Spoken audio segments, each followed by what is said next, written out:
Back with another solo Q&A. It has been a while since I've done one of these. It would have been the start of December, end of November before I went on holiday to Dubai. So the first one of the year to kick off.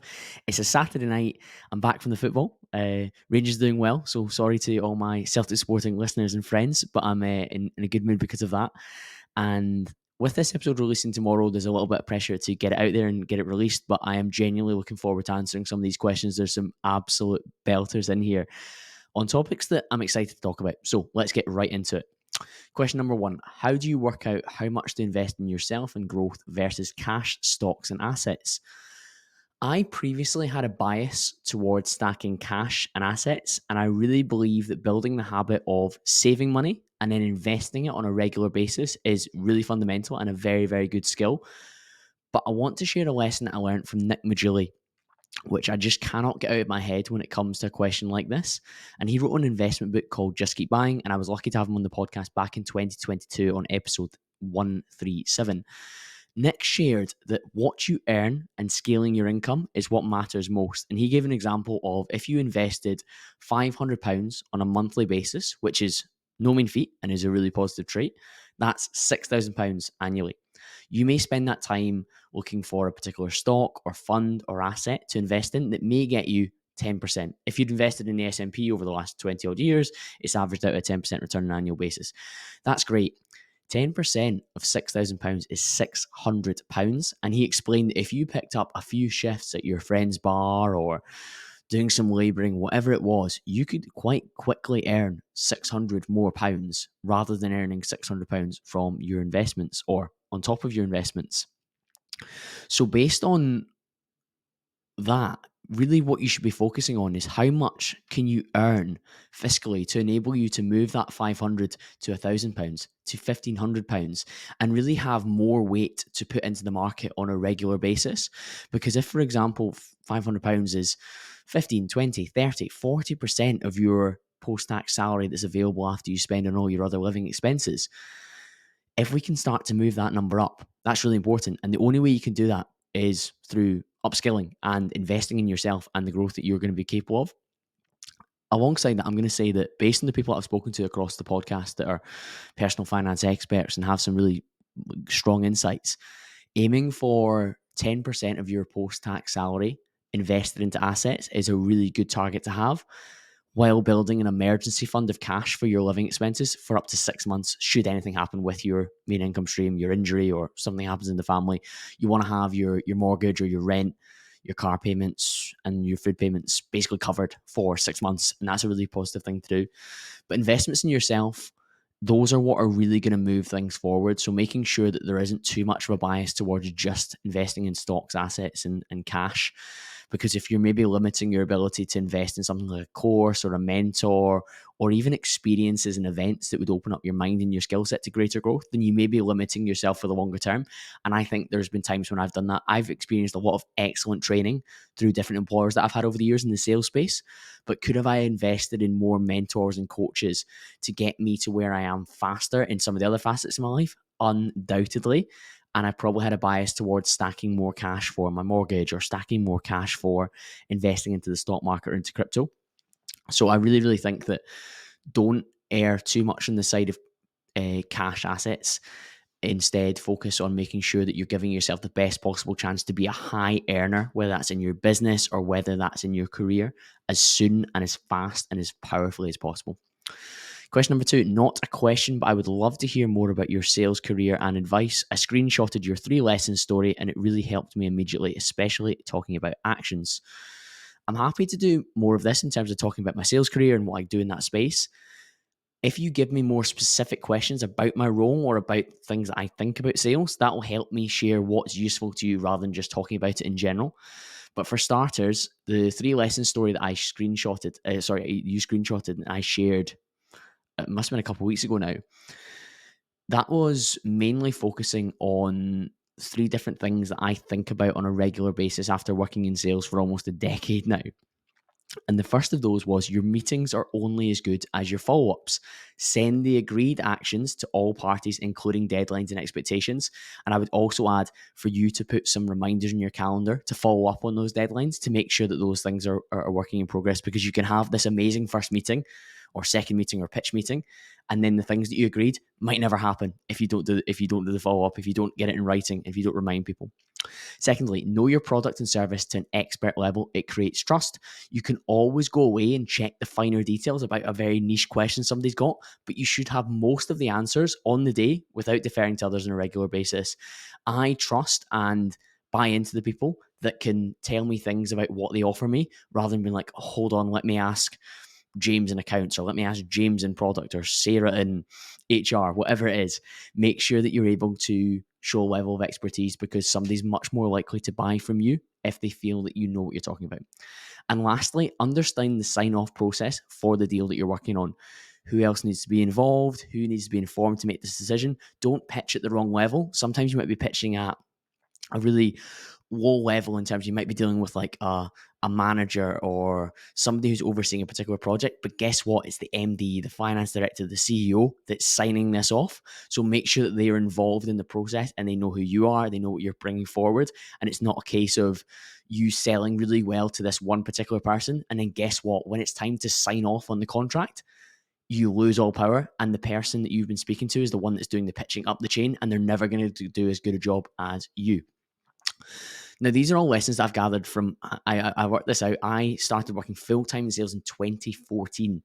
I've got so many more that I've been thinking about. And over the last 15 months, I've been doing sales consultancy for individuals, but mostly for teams for B2B. And I really think that for both businesses and individuals, leveling up your sales ability is really tangible and really easy, because overall the standard of sales in the world, and in particular in the corporate world, is really poor. So there's loads of things that you can do. So yeah, more than happy to talk more about this on a regular basis, and if I get more specific questions, that will definitely help me in that respect. Question number 3, you said the podcast grew 20% in December. What's the secret to that? No secret, but for starters, I took the podcast to Dubai during December, and that definitely helped because I booked 3 guests who were recorded in person that performed better than a remote recorded one. So Marcus Hustle, Adam Power, and of course I had an author and a speaker who's really well known and respected in the business world, and Daniel Priestley. And because those were recorded in person, they performed better on YouTube, and those guests were more excited about sharing the podcast because it was such a good conversation in person.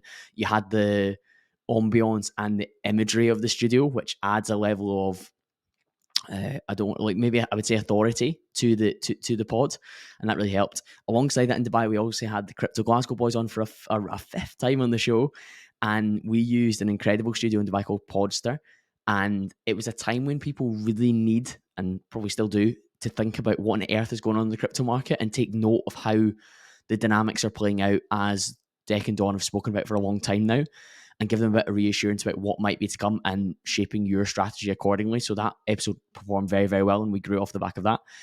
And beyond that, of course, we had Richard Dixon round 2 that released in December, and that was a huge conversation. It was really powerful. The short form promo from that, combined with the crossover in the audiences that Richard and I have, was always going to result in high numbers, and it certainly delivered that. I'll also throw in that just off, I think it would have been the episode after Richard, I had my episode with Scott McClure, who's another successful Scottish business guest, and that's definitely helped reach more young aspirational guys in the UK who make up a large amount of my audience anyway. So that certainly helped from that perspective too. There's probably been 2 other small driving factors, which I'm going to keep under wraps, and I have been sharing this with those that are enrolled in my Podcast Masterclass in terms of building their own show and the course that I built there. So that's going to stay under wraps for now, but there's a couple other strategies that I'm using, and it's definitely helping me in particular on audio and Spotify. Audio, which is mainly Spotify and Apple Podcasts, although I know some of you guys will be listening on maybe Amazon or Google as well. Number 4, what's an underrated networking tool that you use? Networking is such a massive skill in this day and age, and I'm probably going to speak about it as this podcast goes about AI, and so many people are obsessing about what's coming down the tracks with AI. What is very unlikely for AI to be able to do is to network like a human being. So let's definitely double down on that. And for me, networking, there's a quote from Dale Carnegie that I think will definitely help people. You can make more friends in 2 months by becoming interested in other people than you can in 2 years by trying to get other people interested in you. Now, what does that mean in reality? That means that you show a genuine interest in others. That way, you're going to find more common ground, you're going to make more connections, you're going to understand more about them. It's actually a funny way that many of my podcast guests have become friends of mine off the back of this. I've shown a real interest in doing my research, my preparation for the show. I've probed into areas of their life or topics that they particularly enjoy and want to talk about, and they really feel seen and heard. And by that, I've been interested. And through that, I become interesting because they want to understand, like, how have you got good at this? How have you managed to do this? How have you managed to support me talk about something that I didn't know I was really able to talk about? So there's a clue there. There's definitely like a trace there. As somebody that maybe shows interest in somebody else, you're going to more quickly filter for those that maybe say something that's interesting to you, and they're going to want to share more, because most people's favorite subject to talk about is themselves. So give more people the opportunity to do that. Question number 5: could you run in-person events for the audience? Yes, there's no reason not to. We could certainly do a meetup, and I'm guessing it would probably be Glasgow centric for starters, just based on my geography. And although my listeners are worldwide, I think we've been playing something like 119 countries now, which is absolutely mad. So shout out to anyone that's in one of those 119 countries that is a bit more obscure. But I've not been inundated with requests for an event, so perhaps let's start off. If I was going to do something that's community led, I would start with something online, whether that's a Telegram, and just see the numbers of people that were actually interested to talk to other listeners online about the show and share their ideas or things they enjoy about episodes. I think that is a much more feasible plan A, rather than going straight to, let's have an in-person event. And if there's appetite for like a Telegram, or I don't want to do a WhatsApp, but something like that, then I will keep a close eye on my DMs after this episode, and we'll see what people say. If there's volume, we can do it. If not, let's leave it for another time, maybe when there is demand. Question number 6: what helps you not get too nervous before recording with big guests? The biggest difference between being nervous and excited before you do something is your level of preparation, research in advance. So the more calm I am ready to do an episode is based on the work that I've done in the days and the weeks prior to get me ready for it. And alongside that, I would always be careful about the language that you use about your feelings and emotions. I've given the example before from Hannah Hughesman, who was on the podcast back in February 2022. Hannah was a mental performance coach at, I think, the Texas Rangers. And she said, flip the language. So change the terminology that you're using, and your brain chemistry genuinely will respond differently. And off the back of that, so will your body. So for me, if I'm saying something like, am I nervous before I interview Daniel Priestley? Am I nervous before I interview Sahil Bloom? I'm not nervous. I'm excited. I'm in an elevated state before the episodes, some more than others, definitely, just based on who the guest is and the topic or the location, and even just how well prepared and how much research I've done before, which is always really thorough, but there's certainly levels to it. But for the bigger guests, I just let that feeling sit. I'm allowed to feel elevated. I'm allowed to feel hyper-stimulated. And I'm going to try and use the increased sharpness to be hyper attentive and listen carefully, to reply quickly, to be agile, to bring things to the fore that I might not if I was maybe sitting slovenly and feeling low. It's actually a big reason, and you'll see me just now if you're watching on YouTube, I'm standing at my window ledge with my laptop and my setup and my mic in order to record this, because I just feel sharper when I stand, and I'm only speaking to me and you right now. So there's definitely a clue in that. I think I feel not nervous before podcasts. I feel excited, but I also give myself the best possible chance to perform well by doing my research and knowing broadly the things that I want to talk about, or broadly the things that are going to be the most interesting for us to talk about. And then from there, it's a natural flowing conversation wherever we maybe end up.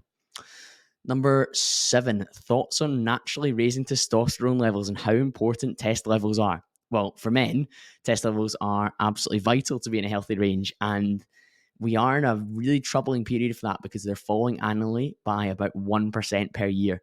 And there's a genuine fear that in like 20, 30 years, there's going to be challenges around long-term fertility for men with the levels of testosterone falling as quickly as they are. The ability to impregnate is going to fall, which is disastrous for the human race. So this actually requires a number of, initially, I would say, lifestyle interventions to tackle this decline, which is probably heavily driven by the modern environment that we're in. But I would name off the top of my head things like having adequate and quality sleep, avoiding alcohol too often or at all, maintain a healthy body weight with relatively low but not too low body fat, making sure that you're exercising and weight training, that can definitely stimulate testosterone production. And there's even some foods that are associated with improving test as well. People talk about fatty meats, and I would always talk about eggs as well. I will need to review the data, but there's talk about having eggs as your final meal before you go to bed, like 2 to 3 hours before you go to bed, actually helps you produce more testosterone overnight. I do need to look more into that, but that's a kind of bro sciencey thing that I've become aware of. In terms of like naturally boosting test, it is definitely a priority for me to maintain and also increase my test if that's possible. I've got a great guest that's coming up on this. His name is Lucas Anon. He's based in Australia. It is going to be a brilliant episode. He's got some really, really good insights. And when I'm more researched for that, I'll probably be able to have more insights for you guys as well. But natural testosterone levels, yeah, absolutely vital. And there is certainly a movement towards more acceptance of testosterone replacement therapy, in particular in the US. And I think that will come to the UK as well. But in the meantime, let's try and do as much naturally as possible before there's a medical intervention. Another one kind of supplement related. Do you think supplements like Athletic Greens are worth it? I haven't had Athletic Greens or AG1 as the branding is, which means that I can't comment specifically about that. It is certainly a high cost product. I think on average it's about 79 quid a month, which is pretty significant. But like anything that's health related, you need to look at it as a return on investment. If you're feeling better and it's improving your quality of life, then it might well be worth it. For example, my gym membership's like 90 to £100 a month at David Lloyd.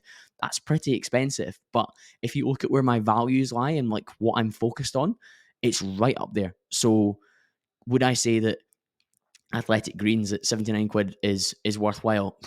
I don't know, maybe. But personally, I've used the greens powder for over 5 years now because I certainly don't eat enough fruit and veg, and you probably don't either. And with that in mind, I want to try and make sure that I'm covering my bases when it comes to minerals, nutrients, and the kind of really important things that make you feel healthy. So my current greens powder, the one I've been using for probably I would say about 8 months now, is a pineapple flavored one from Vibe. It's funny. I think a lot of you will have listened to the episode with Dr. James McElroy. He was on maybe September time, and James is super focused on the gut, and he really knows his stuff about like nutrient profiles as well. And he was saying that the Vibe recipe for their greens is arguably a better product than AG1 at a fraction of the cost, which I guess is actually a big factor for the cost of these things is reputation and just like how well marketed that's been for such a long period of time. Whereas Vibe is a newer, fresher brand. And I actually like the taste of the Vibe one. I've had it just with water and like stirring with a spoon to have as like a pineapple drink, and it's been good. Or you can mix it in like a chocolate whey shake or whatever you choose to do to get it down. I'll also say that I've got a discount code for Vibe, so I am potentially compromised there. But I also have a discount code for my protein, and I use the Vibe greens rather than my protein greens. So take from that what you will and prioritize it accordingly. Question number 9. How to say no more effectively so you have time to focus on your own pursuits. You're sort of answering your own question before we started, that you feel that you need to say no in order to open up more time for yourself. So that should be a driver before we even get started. But in terms of the actual process for saying no, I'd much rather be direct rather than being the guy that strings someone along with no intention of actually ever attending the event or doing what they asked you to do initially. Giving someone's false hope is a really low agency and low value behavior that will not make you feel good about yourself if you reflect on how you've handled yourself. I also think terms like priority and the priority principle really matter. So we were talking there about nervous and excited. In the same way, let's think about our time and the activities we choose to do as priorities. And when you ultimately say yes to something and one activity, then you are saying no that something else to do at the same time is not a priority during the allocated time. So you have ranked the activity that you're choosing to do between 3 and 5 p.m. as a higher priority than the other option that you had at that time. So with that in mind, you need to assess, what do you believe at that moment in time is a higher priority to you? And if something isn't in line with your own ambitions, with your pursuits and what you're working towards, then you should make yourself completely comfortable with saying no. So for myself, if I look at my January, I know we're just at the start of February now, it's been incredibly busy with so many different things. My corporate job, the podcast, my Podcast Masterclass course, and marketing it and promoting it. And then socially, I've been really open as well to experience and making time for that. And that comes at a cost of certain other things. I still have trained. I've gone to boxing slightly less than I would have wanted to. I've managed just about once a week. But compared to a normal January, where a lot of things are normally quieter, I've actually been like quite stretched when it comes to socially, and I don't regret that whatsoever. But it's meant that it's a priority for me over something. So, for example, if I can think of something I have sacrificed, and that's a really key term to have as well, priority and sacrifice. I have sacrificed practicing my golf. I've not been at the golf range since before Christmas. So that's something I've had to give up. And that's what I've chosen to say no to. I've chosen to say no to practicing my golf. And in the same way, you might be listening to this and be like, okay, what am I saying no to? It might be no to scrolling TikTok so often. It might be no to going out drinking. It might be no to uh, going on that lad's holiday because you're focused on something else, or it might be no to going to out for dinner on Thursday because you're saving up your money. You need to consider what you're saying no to and why you're saying no to it, and it'll be an awful lot easier to say no effectively. And be polite as well, be direct, but don't lie. Don't like, oh, I'm saying no, I can't make this, and then some stupid excuse, because you'll start to become someone that's not trustworthy. Question number 10: when's your first boxing fight? I have no plans for an actual fight. I'm just enjoying the training and consistently learning. Like every single session, I'm still such a novice that I come away learning something new. And if I look at my priorities, what we were talking about in the last question, one of my biggest assets is my brain, my mind, and my ability to think and speak clearly. Getting punched during a fight and the training required to get me ready to fight well would not serve my priorities whatsoever. What will serve my priorities well is learning a new craft, improving my ability to defend myself should I have to, and getting better at something over time. That is great, but actually getting into a ring for a fight is not on the scale of things that I'm interested in doing at this moment in time. Question number 11: clearly you're very disciplined. Do you have any book recommendations on the subject? I've read lots on discipline, but not specifically like something titled about discipline. I would credit books like James Clear's Atomic Habits and Indistractable by Nir Eyal with some of the systems and the processes and habits that I have in place, as well as some of the thoughts that I have about the different triggers in my head that lead me to do particular activities or lead me to not do particular activities or particular habits. So if I have strong habits in place from things like Atomic Habits, and I understand my wiring and why I might be distracted or why I might be indistractable, like Nir Eyal talks about, then I also have a lot more ability to not just rely on my discipline at all times. Now, there is arguments about whether discipline or willpower are finite, and or whether these are just like almost unlimited sources that we can tap into. But I would much rather just assume that if I don't use my discipline stores too often, I'm going to be able to use my discipline when I really perhaps have to. And alongside that, in terms of books, the first 12 Rules for Life book by Jordan Peterson really reinforced my desire to be somebody that was a disciplined person, because he talks about being conscientious and how it's a really valuable and admirable trait.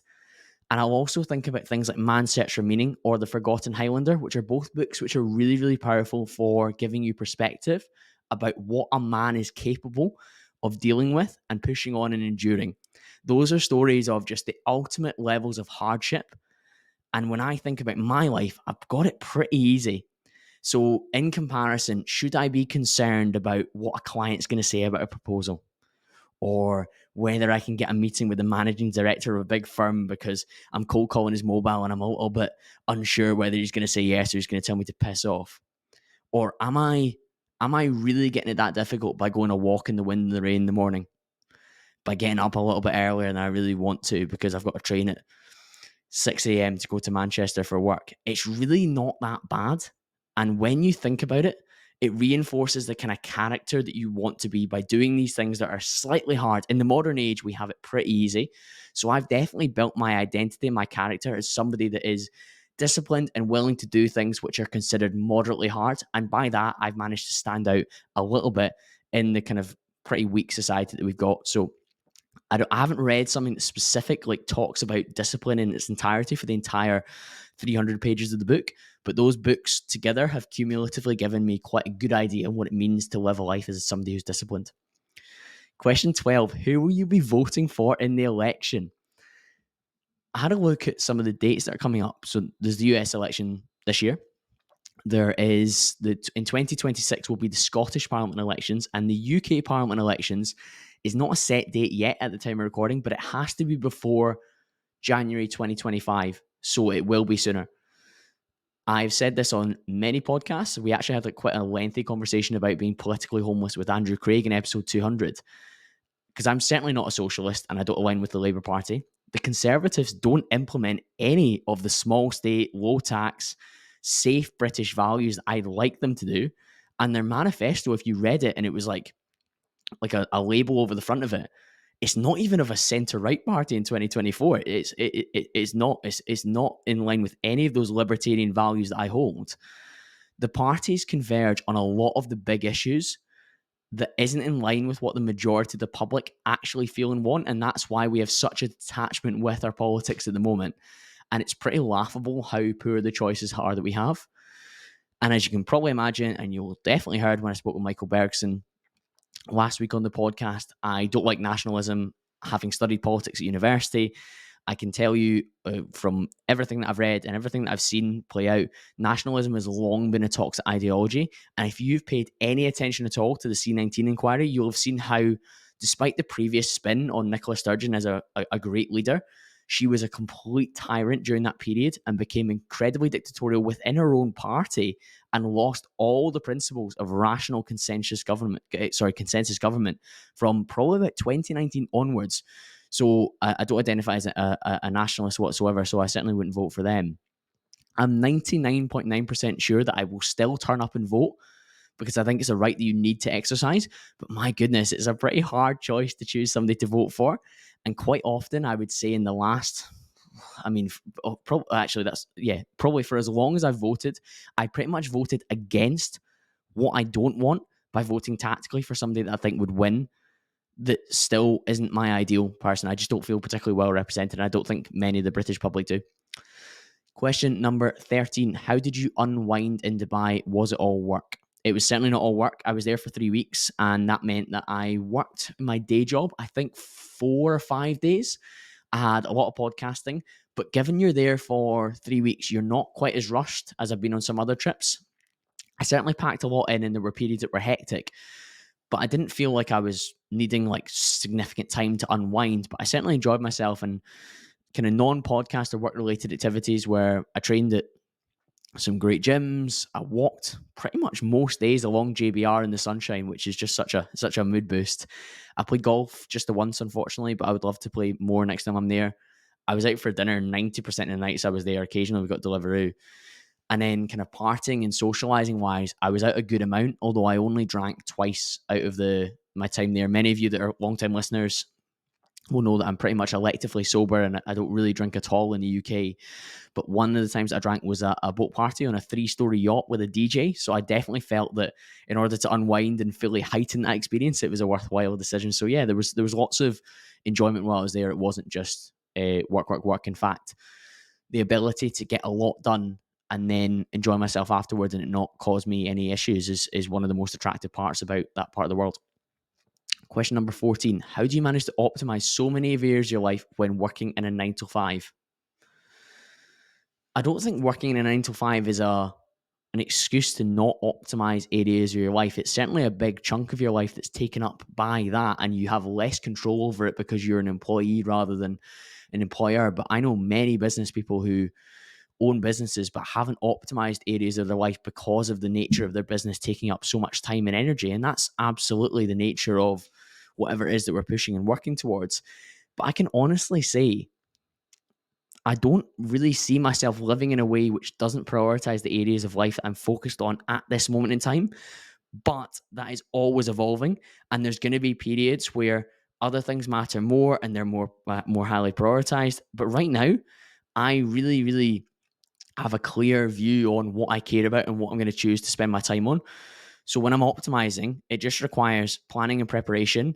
And with my values being really clear and what I care about, then the actions that I take off the back of those and the things that fill up my diary, they should be in line with that. And the activities that I schedule in the time box in my diary, they reflect what I'm working towards. And if I'm looking in my diary and those things don't reflect that, then I ask a serious question and then I do things like say no to things, as somebody was asking earlier.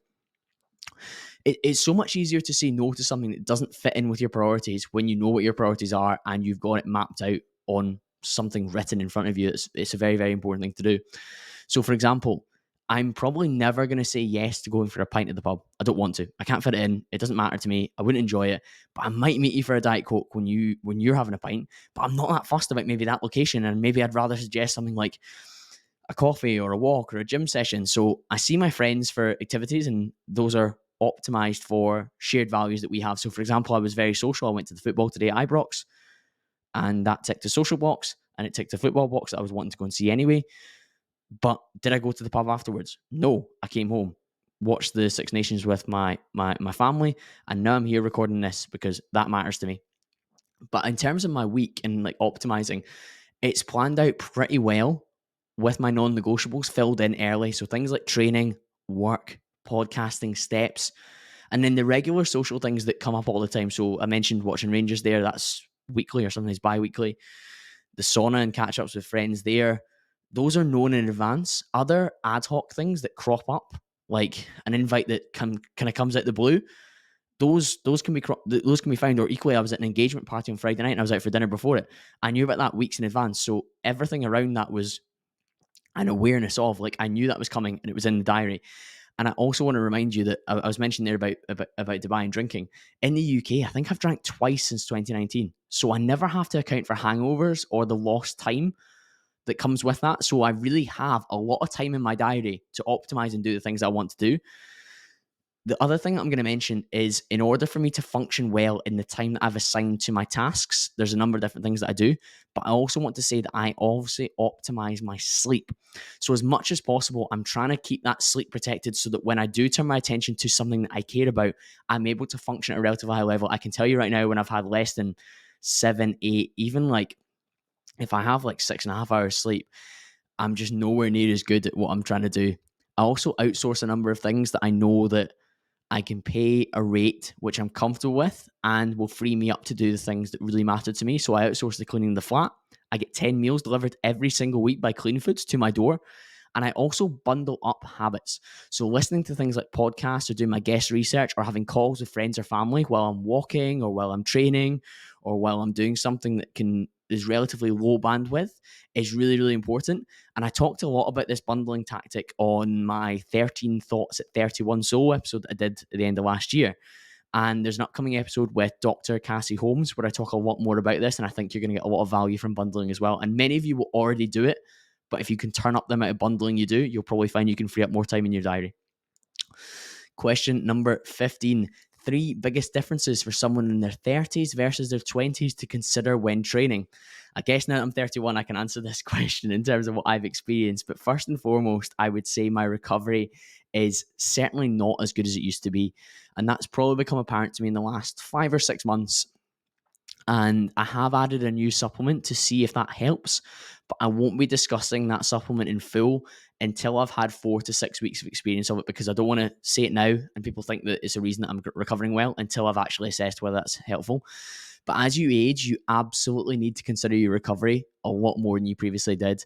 Sleep's probably the main driver, as I've just said, but I also do some hot and cold exposure, which was never a thing in my 20s whatsoever. Yes, I would maybe go to the sauna in Nuffield occasionally when I was a member there, but I never used it the way that I use it now. I'm at David Lloyd, and it's mainly an access and probably a knowledge thing as well. Huberman's been a big contributor to this space, but I sauna at least twice a week, and I have cold exposure at least once or twice a week, depending on what my training schedule is like, because I don't use cold post-workout, as it's been seen to blunt hypertrophy response, which is obviously a big goal of mine, to grow as much muscle and to retain as much muscle as possible. But if it's pre-workout or if it's on a rest day or if it's further enough away from training, I will use cold as well. And that seems to have helped my recovery and my body's ability to go hard again. Second difference between being 30 and 20 in terms of training. I say everyone, a lot of people online talk about the switch from focusing on aesthetics to focusing on longevity and performance. I wouldn't go as far as saying that I switched from how I look to my health entirely, but I'm certainly more conscious of my health and my ability to perform over the longer term. It remains a massive priority for me. How I feel physically and how I look physically is really important to my confidence. It's really important to how I show up. But you definitely consider, will I still be able to train and look after myself and have healthy back, healthy joints, healthy things that like my knees and my elbows when I'm older. And if my training was purely focused on aesthetics, I probably wouldn't care about that whatsoever, but I definitely am taking those into consideration. Question number 3, and here's a bit of a positive because those other two are maybe a bit grim. In your 30s versus your 20s, you actually have had more time to accrue reps and practice and move closer to mastery. If you look at the density of the muscle that I hold on my frame now, that's years and years and years of training that helps me develop the thickness in my triceps or the thickness in my quads. That's less likely to happen in my 20s because I've just had less time to do it. And this is the same for athletes or in particular sports. I'm thinking things like tennis or golf. A lot of those guys peak in their 30s because they've refined their craft, and there's absolutely no substitute for you to accumulate hours and hours and hours and reps and reps and reps. So one of the differences between your 30s and your 20s is that you probably know what works, and you probably work through some of the mistakes and the flaws in your technique or the flaws in your approach that you can now work with. And I'll also say, as an encouraging note to anyone that's an older trainee, we now have more access to quality information than before. Yes, there's loads of noise and there's loads of nonsense out there, but it's so much clearer about how to get results than it's ever been before. When I first started training, it was an absolute shit show of information. YouTube was a good resource, and it saved me from things like T Nation and what was the other one? Simply Shredded website. There was so much nonsense on there. Nowadays, there's still lots of noise like TikTok and like short reels that don't give any context, but there's also amazing information out there for you to understand what might actually help. So one of the biggest differences for anyone of any age group is the quality of information that we have that we can now action. Quick drink, and then question number 16. There are more questions about sales now, isn't there? Okay, question number 16. How well has your sales experience in your day job crossed over? The crossover to the podcast from my sales ability has been huge. There's been a number of factors that it's genuinely helped me grow the show to an extent that would never have been possible if I didn't have this background. And the number one reason I would think is my ability to contact and book guests and like find their contact details and write something compelling for them to want to come on the show has been a game changer. And it's exactly what I do when it comes to booking meetings with a decision maker in a business that I want to sell furniture to. It's so valuable. Alongside that, I got a lot of practice in one of my insurance roles when I was at Marsh, talking and researching for who I was going to speak to. So looking through their website, their company accounts, their social media. I do the exact same when I'm prepping for guests, whether that's reading their blogs, their books, their social media, whatever else it is, listening to previous interviews they've done. That ability to research really diligently, take notes, but more importantly, in a sales role, I have funneling questions. So I have questions I'm always asking the different buyers that I'm working with to understand how I can move them to a position where they're going to say some of the things that I want to hear or some of the things that I need to understand in order to move forward. So for me, it's the exact same in podcasting. I have questions and a set of things that I know that I'm roughly going to want to ask, and I'm well prepared for the different responses and directions and avenues that it could go in based on the research of the topic that we're going to talk about. And I'm also completely open to going wherever they are interested in going. And that's the same in a sales meeting. The other thing that I'll talk about is marketing and promoting. So like gathering things like social proof and feedback. That's something that I use all the time in sales to show the value of my offering. Well, guess what? When it comes to having a top 1% global podcast or marketing like that, or feedback from guests who've enjoyed being on the show, or feedback from listeners where they share a written review on Apple Podcasts or they comment on YouTube, best believe I'm really good at harvesting that, using it to drive and shape my approach, but also to share with upcoming guests, but also to share with potential listeners as well that the show is worth their time. And that is all just sales. So I really believe that my skill set, easy for me to say, sales skill set, has been one of the vital factors in me achieving what I have in the podcast space that I don't think anyone else would have achieved by this stage, this number of reps in, unless they've got like huge redeeming features. So whether that's a pre-existing audience from Instagram or YouTube that they've funneled over towards their podcast, or they've got a big budget to do lots of really high profile in-person stuff, or they're paying some of the top guests to come on, which is like a hand up that's not possible for everyone. Number 17, top 3 qualities a man needs to consistently grow. Well, consistent growth is certainly something that we're after. We're not after that boom and bust cycle. Firstly, you have to have clarity on what you want to grow towards. If you are just aimlessly wanting to grow, that can be a problem. And I know there's been times in my life where I've just pushed forward in what I believe to be a positive direction without necessarily having a set end goal in sight. And I feel I have a natural disposition that can be an advantage sometimes towards just working and being relentless. However, I can tell you that I definitely now advocate for clearly understanding what you're aiming at. What is the North Star? What do I want to move towards? And then from there, you can understand what the work that you need to do basically what needs to fill the gap. What reps do I need to do? What activities do I need to do? What work do I need to do to get towards that? And with that in mind, you definitely need to set targets. You need to have goals. You need to have visions.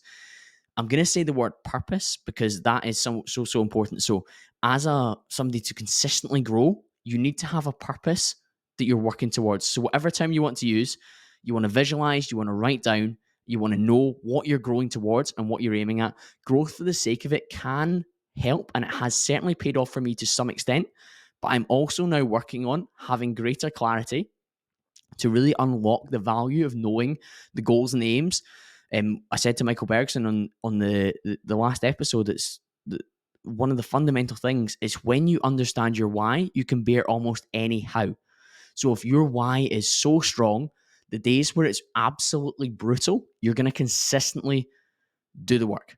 And that's actually number two that I want to talk about. Willingness to do the work, even when you don't feel like it, is one of the most important qualities. Resilience and consistency over and over and over again, even when it's not immediately gratifying. And that's one of the key points. A reliable nature to your character and your ability to show up when it counts is always going to pay off. It cannot not pay off. So one of the best qualities that someone can have is understanding and taking action on the fact that they maybe don't feel like it that day. So many of the things that bring you short-term discomfort or pain or don't feel like you really want to do right now, those are the things that you need to understand are going to lead to longer-term gratification, longer-term freedom, longer-term success, and longer-term growth. Last and certainly by no means least, strong communication. I think a major quality you need to have to consistently grow is your ability to communicate. So your ability to convey your ideas, to talk about your values, and to get your message out there to others is going to help them buy into you and either help and achieve and support you in those goals, or at least they're not going to get in your way. So if somebody understands you and appreciates what you're going to do and you've communicated that to them well, they're going to get behind you, they're going to push you forward, or at least they're not going to stand there as a roadblock. People talk a lot about AI, and I mentioned this earlier in the podcast.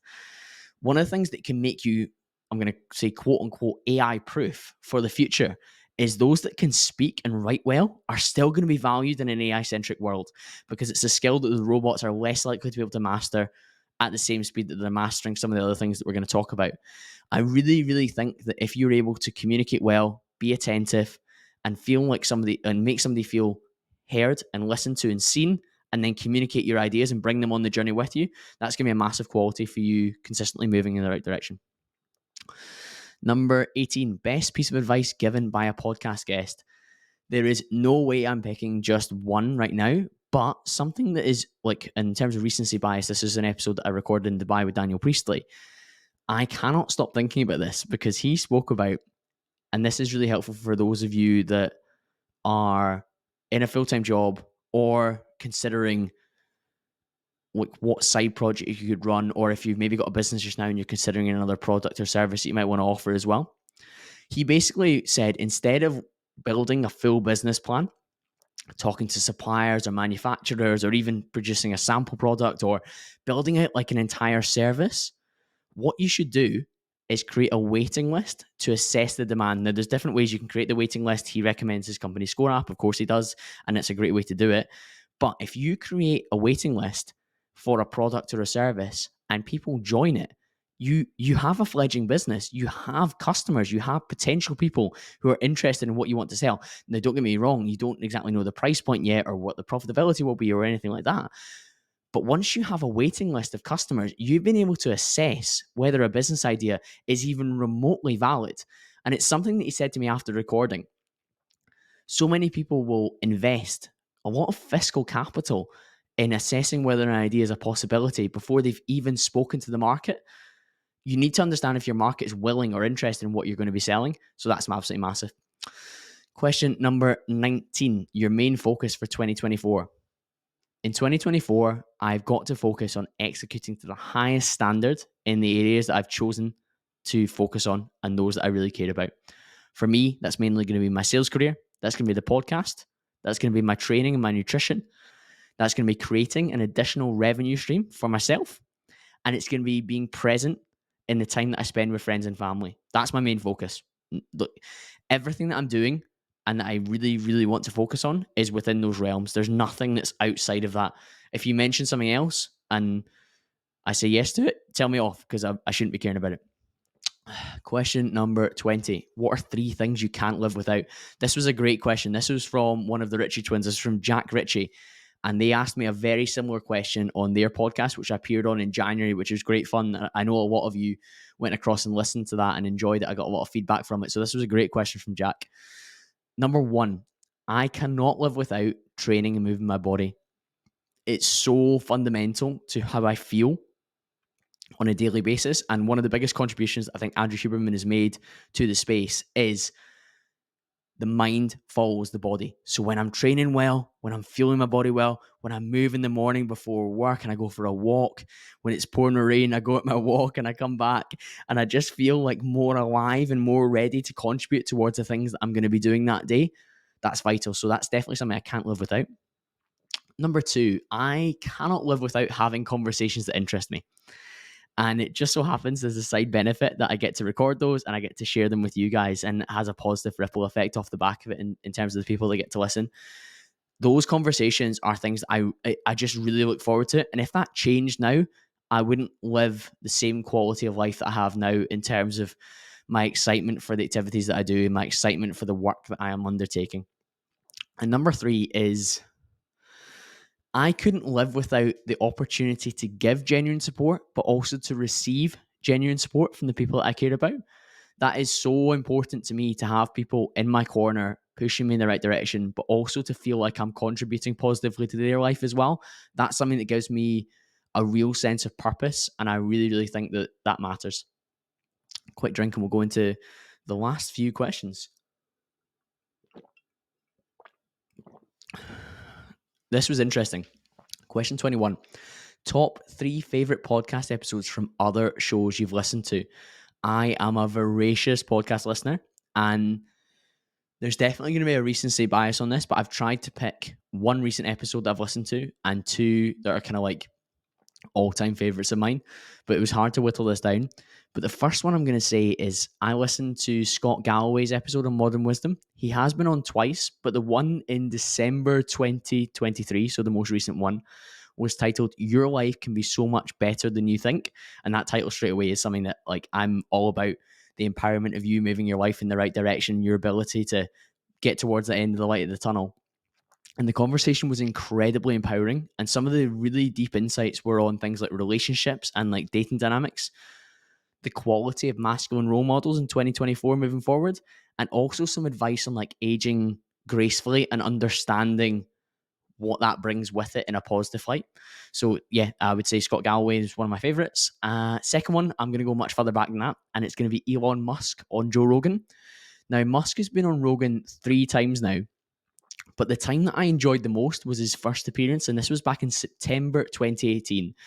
Many of you nowadays will know Musk as the guy that's so loud and out there on X because he owns it and he's very clear in his opinions, and he has really stepped up and pushed back against a lot of the globalist narrative, which many of us that listen to a podcast like this one will disagree with. But back then, he was a lot less public, and there's an infamous photo and video from that podcast where he's smoking a joint with Rogan. Of course, that was funny, and that was like an iconic moment within that podcast. But on a deeper level, the way that Joe Rogan unlocked so much from someone like Musk, who previously he was pretty publicly guarded. He wasn't tweeting out his opinions all the time. He was like, you really got to see inside his mind. And to hear someone that's that clever just speak about concept, like he really went deep on Tesla in that episode, and I really like understood it a lot more. And many, like I didn't know before I listened to that he was one of the founders of PayPal, and he was a huge part of that organization. And PayPal has gone on to be a very important structure within the financial world. So yeah, I love that episode, and it's definitely in my top 3. And third, I'm going to pick an episode that has to feature someone that's had a massive influence in my life, and that is Jordan Peterson. It could certainly be one of the episodes that he's done on Rogan, but I'm going to be biased here, and I'm going to pick another Modern Wisdom episode. And this one was titled The Keys to Growth, Emotional Resilience, and Finding Purpose. Chris had hosted Jordan Peterson in 2021, and this episode was recorded the year after in 2022, and it was an amazing conversation as well, because they really went deep on, the title is Finding Purpose, but what they talked about in terms of finding purpose will stay with me. And it was I think it was 2.5 hours. And I remember going for a walk, playing it on 1.5 times speed, because that's what we do. And I'm sure many of you listening to this will be listening to me in 1.5. When you basically put your phone in your pocket and you just walk for an hour, and I remember looking at my phone and being like, right, it's time for me to start work, but I really just want to listen to the rest of this episode. And I've listened back multiple times as well. That's a sign of a really good episode, and one that's had a profound impact on you. And hearing those two in full flow, and knowing that Chris was a fan of Jordan's for many years, used 12 Rules for Life, the first book, and I think he wrote down his the 40 rules that he had on Quora back in the day as well, and how fundamental that was for him in shaping the man that he became. Seeing him interact with him, and Jordan taking interest in Chris's life and giving really specific examples, I think that was, it was an incredible episode, and it certainly touches me. Number 22. Oh, we're really, this is a great question. And this is something maybe we should all ask ourselves. What would you tell yourself 1 year ago, 5 years ago, and 10 years ago? That's a good spacing, because 10 years ago was such a long time ago, and 5 years ago feels like a long time ago, but it's not. But let's go. Oh, I don't know where to answer this seriously. Okay. 1 year ago, I wish I'd bought more Bitcoin when it was at 17K. That would have been a fucking good idea, considering it's 40 odd just now, and it's going to go to beyond that. But in all seriousness, I certainly financially would have told myself to buy Bitcoin at all of those different points in my life. 10 years ago, I don't even know what Bitcoin would be worth. 5 years ago, it was definitely worth less than a couple thousand. But anyway, 1 year ago, I would have said to myself, do more podcast tours than just the one that you did to Dubai. Launch the Podcast Masterclass sooner, and also work on a wider appeal course and a way of working with me. That's something that I'm focusing on in 2024. So, of course, I would have told myself that in January 2023 and pushed myself towards that. But now that I know that, it's great that I'm going to work on it. 5 years ago, of course, I would have bought Bitcoin. But I would tell myself to move industry from insurance into furniture, or another industry that allowed me to sell high value products sooner. Start the podcast before 2020, because 5 years ago would be 2019. So I would push myself towards that. And I would also tell myself to be open to experience and to explore a little bit more in different areas to add to my life experiences. 10 years ago would have been 2014. I would tell myself sales is a great vehicle for you. Double down, keep learning, move companies sooner, and get more sales training from genuine experts in the B2B space, and actively seek that, really seek that, and listen to more of that. I would have told myself to start creating content sooner. I only started posting on Instagram in 2017, when I kind of overcame some inertia and some feelings of feeling like I wasn't capable of doing that. But put myself out there far sooner and get better at doing that. I wouldn't necessarily say start the podcast in 2014. One, I probably wasn't ready. Two, the technology probably wasn't there for me to do it properly, and maybe I would have done it and got burnt and fallen off and not built what I've done now. But I think by 2019, I was certainly ready, and I should have started it before 2020. But 10 years ago, I would have told myself to get myself out there and to create more content. Number 23, you said you want to grow over lots of platforms. I'd love to hear how you plan to do this. We've just hit some really cool milestones. So 16,000 on Instagram now, which is great. YouTube is finally going over 1,000 subs. So thank you to everyone that's been pushing me on there and commenting and liking videos and sharing it with friends. Apple Podcasts, Apple Podcasts and Spotify, which are my main two platforms, are up over 20%, which is really rewarding, as they were already developed podcasts, or platforms. People were already there in good numbers. So 20% was not insignificant. So that was great to see. And then LinkedIn is probably the last one of note to mention. And off the back of the episode with Michael Bergson, who has a really strong LinkedIn audience, I've had a lot more connections and conversations on there. So that's been really great. And LinkedIn is a really good source of engaged, passionate listeners who are interested in the types of topics that I talk about. So it's a cool place to hang around. I also do have a TikTok, and it has grown, but my God, it's an absolute sewer. And some of the comment sections make me wonder whether society is headed to hell in a handbasket. I would say that four platforms is a lot to consider myself growing on, because I feel if I started something like Threads, or if I took Twitter really seriously — I do have a Twitter, but it's not very active — I think I would be too stretched, because a lot of the platforms that I'm planning on growing on, the podcast, YouTube, are both the same content. Instagram is primarily content from the podcast, and LinkedIn is primarily content from the podcast, plus some written stuff and some photos. That's like a lot of that feeds itself rather than me doing something else. I will give a word from my email list, which I would love to grow more, because I would say it's probably a quarter as active as I want it to be, because I really feel I could deliver value in that space, as I feel like my writing communication skills are good, and I actually enjoy it when I get into the flow of it, but it's just a time thing. And we mentioned priorities earlier in the podcast. My priority is the show, it's my sales career, it's spending time with friends and family. If I add in the email list on top of it, maybe I'm going to be too stretched, but maybe somebody will give me a telling off in the DMs after this and encourage me, which would be good.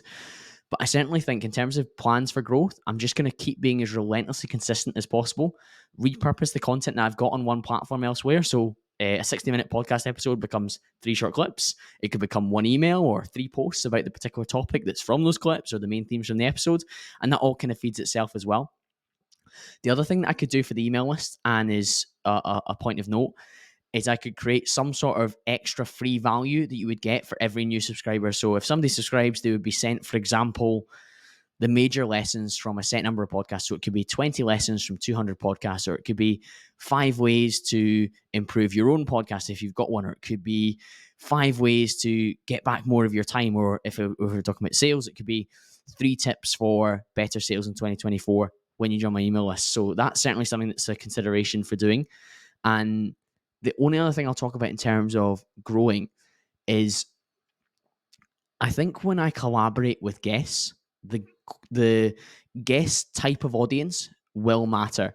So I mentioned the Richard episode in December did really well. Last week's episode with Michael, and the week before, Sam Cavana. That episode did really, really well, because our audiences had a lot of crossover in terms of the types of topic that I talk about and the types of topic that their audience are interested in. So they stuck around because they looked at the archive and they went, wow, I'm probably going to listen to more of this. I enjoyed this episode.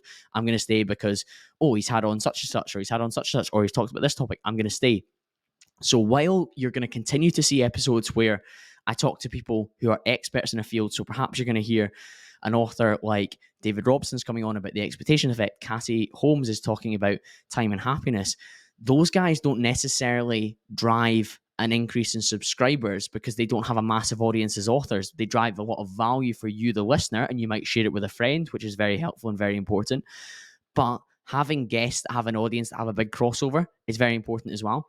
And making sure that the guests are excited and happy with the quality of the conversation we've had, which I think I can bank on, but also producing high quality promotional clips and promo that the guest is happy to share is vital as well. And I've got a team in place which is going to continue to do that. I think if you look at the short form clips, the thumbnails, and the artwork that has been produced over the last 6 months, there's been a real step up in quality, and that's been a big factor in growth, and it's going to be a big factor in moving forward too.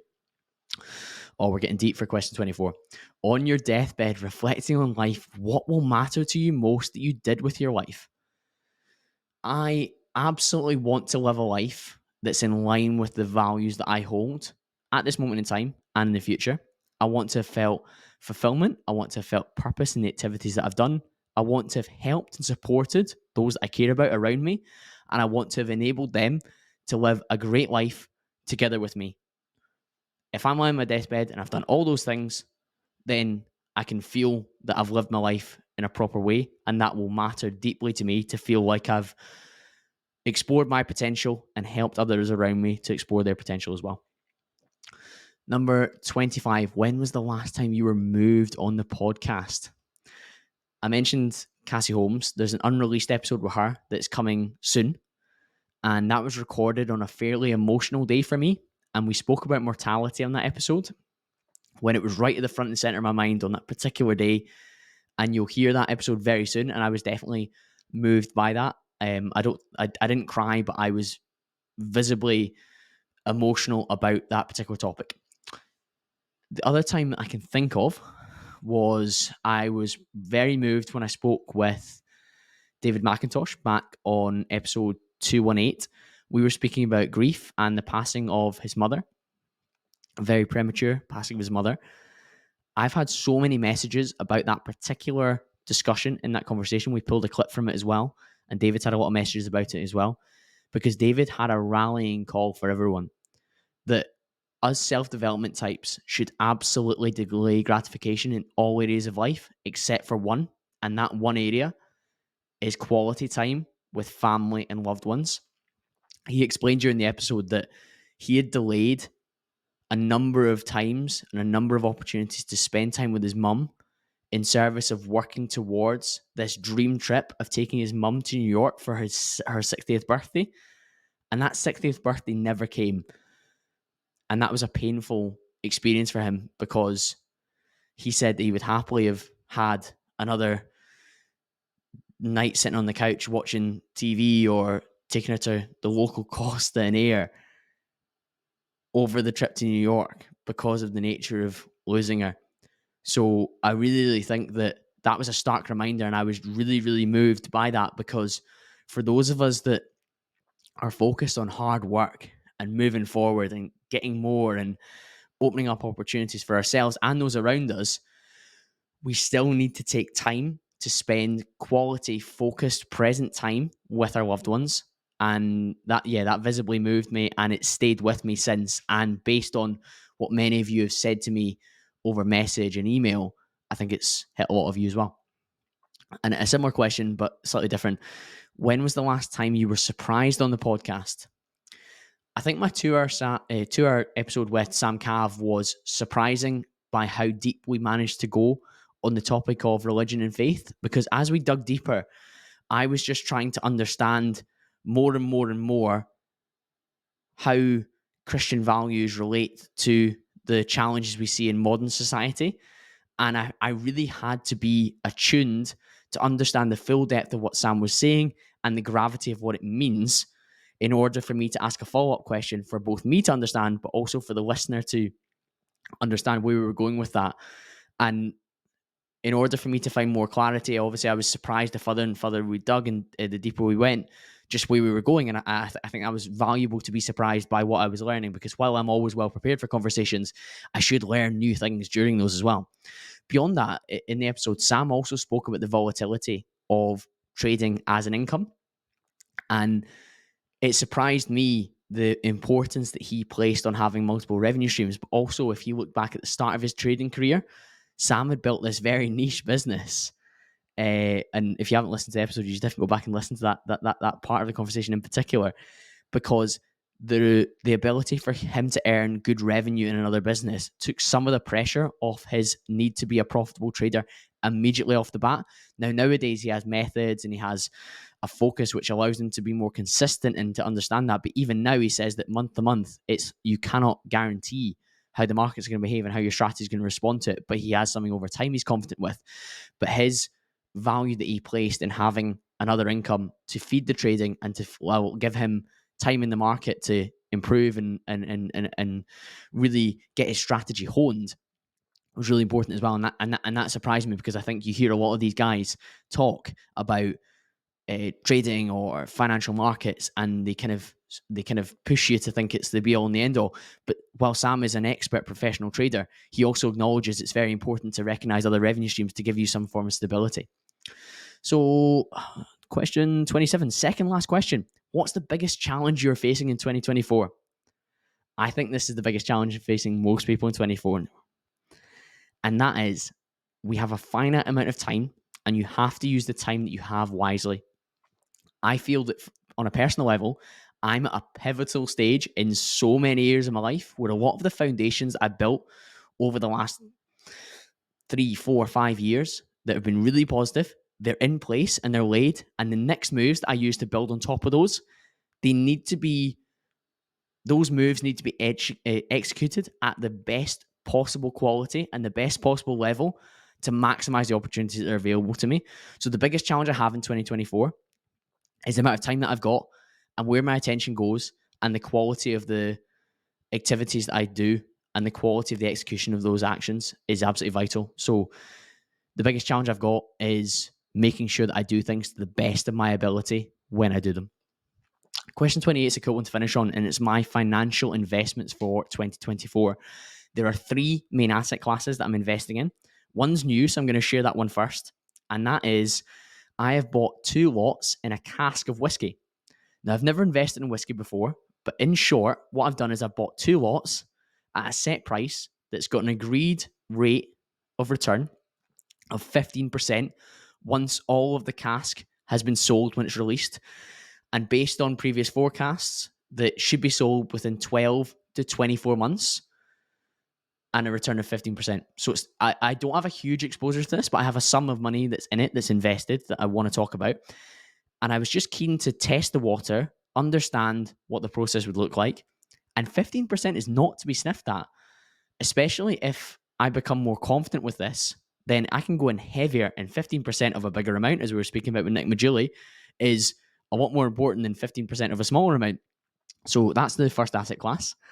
The second financial investment is my heaviest allocation out of my investing, and that is across a few different funds on Vanguard and Hargreaves Lansdown. And those are in funds or trackers, namely a global equities fund, an S&P 500, and I am also in another fund which is a split 80% bonds and 80% equities and 20% bonds. Bonds have performed atrociously in my portfolio over the last 5 years in all my previous investments. And those that have listened to me speak to the likes of Pete Matthew, Damien Talks Money, Andy Hart, Andrew Craig, all these financial experts will know that bonds has actually been viewed in the past as a defensive and conservative asset for growing wealth slowly and safely. But that's not been the case at all for me. So you'll see that my equities fund is 100% equities. The S&P 500 is 100% equities. And then I have a very small allocation to bonds in this other fund. And I'm still the vast majority equities, because at this age, you should have a willingness to be, I have a willingness to be more exposed to equities than I do to bonds. But I actually previously had more bonds in a different fund that performed really, really badly, because that's just what I thought was the right thing to do, because I was being conservative with a small c, and that was actually turned out to not be conservative and turned out to have a poor performance and actually lose money in that fund, which is challenging. But finally, and many of you know this, my third asset class I invest in is crypto, and I hold 4 coins, and this is the order in which I hold them in terms of amount and value of those coins. I hold Bitcoin, I hold Borg, which is Swissborg's native token, I hold XRP, and I hold Ethereum. In terms of how that's performing, I'm significantly up on my Bitcoin holding. I'm slightly down on Borg at this moment in time, because it's had an all-time high of just over, well over $1, and it's down around 17 cents at the time of recording. But that's a long-term play, and I'm quite comfortable with that, and I'm averaging in to get that down, so when it pumps, I'll be smiling. I am roughly level on XRP. I think it's sitting around 53 cents at the time of recording, and my average buy is somewhere around there as well.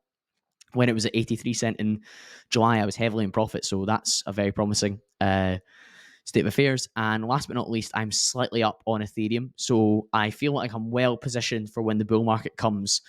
But on all of those investments, apart from the whiskey, which was a one-time investment waiting for that return, I am investing regularly in those funds, and I'm investing regularly in those crypto coins as well, to get what I would call a smoothing effect across the board.